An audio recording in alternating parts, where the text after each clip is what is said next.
There's this thing that I think everyone feels, but nobody says out loud. Do you ever want to just get above your life? Not run away from it, not quit. Just climb up somewhere high, somewhere where it's quiet, where the noise of everything can't reach you, and just look down at it all. Like if you could just get high enough, the job, the people, the bills, the version of you that everyone expects, it would all get small enough to finally see. You would be able to think and actually think without the noise. Everyone has got a rooftop in their head that they wish they could climb to more often. And I think about a man. There's a man who actually did it, who actually did the climb. 1400 years ago, a man in a city full of noise, idols, injustice, and 300 statues around a sacred house. The weak were getting crushed, and nobody could say anything. It was the law of the jungle right there. People were literally burying their own children like animals, and this man could not take it. Something in him could not take it. So he climbed. He climbed the mountain outside the city called Jabal al-Nur, the mountain of light. A cave near the top, small, barely room to sit. And he would go up there for days with little water and a little bit of food.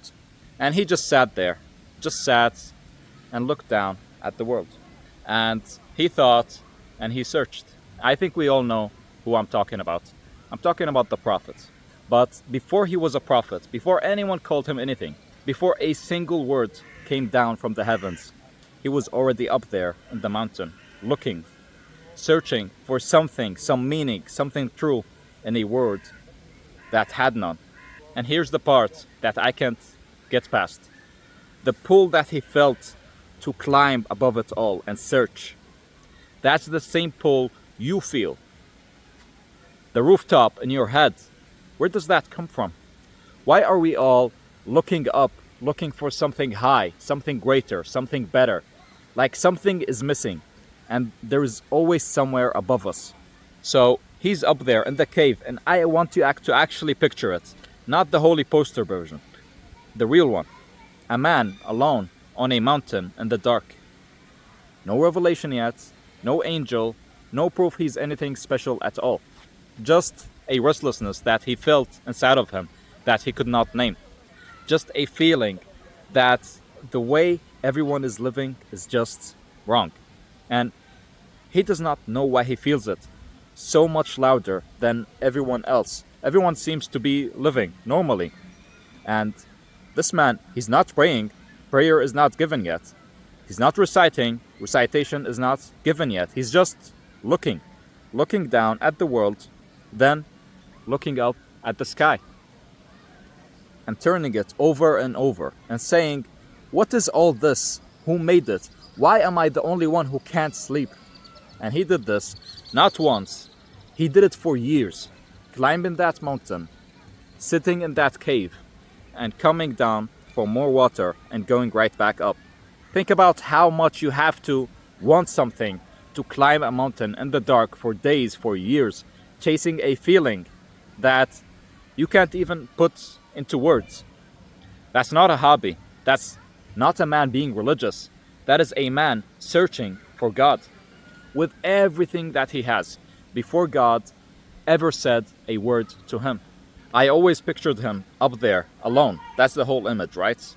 The solitary man, the empty cave, the silence, the seeker by himself, reaching up into nothing. He does not know what he's reaching up to. But the more I sat with it, the more something did not fit. A man searching that hard, that long, that sincerely. You really think nobody was searching back? You think all that reaching went up and nothing was coming down? You think nobody was reaching back? Here's what they don't tell you about that man and that cave. Before Gabriel, before Ikra, before the angel ever pressed him and said read, before he heard anything, something had already started. The prophet, before he had the prophecy, before all of that, he started falling asleep, and he would see something. He would see dreams. He would see a dream, clear and vivid and more real than dreams are supposed to be. And then he would wake up and go about his day.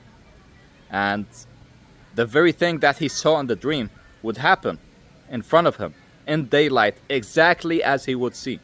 The narration says, it came like the breaking of dawn. Dawn does not knock. Dawn just steeps in.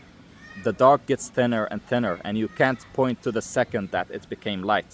It was already happening before you noticed it. That is how heaven started reaching out to him. Not with a knock, not with an announcement, quietly, underneath, while he thought he was just a man having strange dreams. So let's just go back to the cave with me. He was a man alone, climbing the mountain, searching and reaching up, thinking he was the only one looking, but he was not. The whole time he was climbing up, something was coming down to meet him.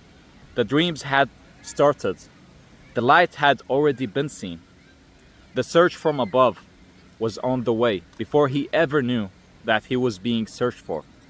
He thought he was looking for God, but God has already started reaching for him. And if that's true, if the greatest seeker who ever lived was being sought before he knew it, then I have to ask the thing that I have been working on this whole time. That pull you feel, that rooftop inside of your head, that ache to climb above your life and look at something higher. What if that was never you looking? Sit with that for a second, because I think it changes everything. The restlessness that you've carried, the one you could not explain, the feeling that something is missing even when nothing is wrong. The night you wanted to climb above your whole life and just look for something. You called it a lot of things. You called it a phase, you called it a restless season, you called it I just felt off lately. What if underneath all of it there is a pull, the same pull that man felt on the mountain 1400 years ago? Because watch what happens when you line it up. The prophets felt the ache to climb above the world, and so did you. The thought was never yours. It was never just yours. He searched, thinking he was alone, and he was not. The dreams had already started. Heaven was already moving towards him before he moved toward heaven. And if it was moving toward him before he asked, it is moving towards you right now. While you sit here thinking you are the only one searching, you were never looking for God. You are answering his call because God is reaching out to you. Maybe through me, maybe through this video. That ache that you felt, it is not your search.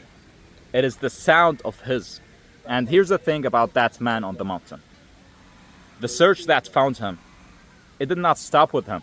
It came down from the cave. He came down from the cave and he spent the rest of his life carrying what he found down to everyone else. To people who were not born yet, to cities that did not exist yet, to 1400 years into the future. To you. Every word you know about God, the fact that you have a name to reach for in the dark, all of it, it came down a mountain through that man to find you. That man was searched for and chosen so that you could be found. So here's the only thing that I would say. The pull that you have been ignoring, the one that you're trying to fix or outrun, stop. It is not a flaw in you.